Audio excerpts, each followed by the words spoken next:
मेराज में क्या हुआ था? अल्लाह के रसूल सल्लल्लाहु अलैहि वसल्लम की अल्लाह से मुलाकात हुई थी, और मुलाकात में क्या हुआ था?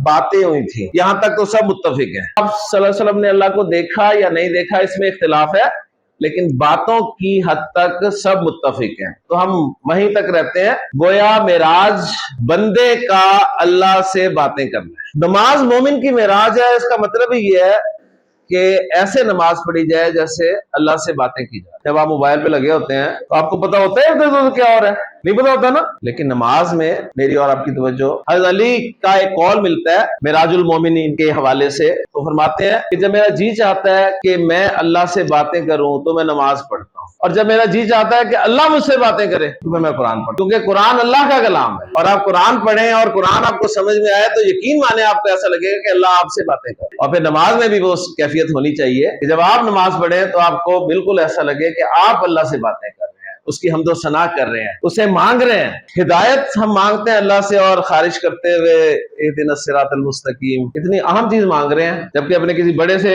एक छोटी सी चीज भी पूरे अदब व एहतराम और कंसंट्रेशन से मांगते हैं, क्योंकि पता है कि इस तरह तो नहीं मिलनी, और हिदायत मांग रहे हैं उससे बगैर कंसंट्रेशन।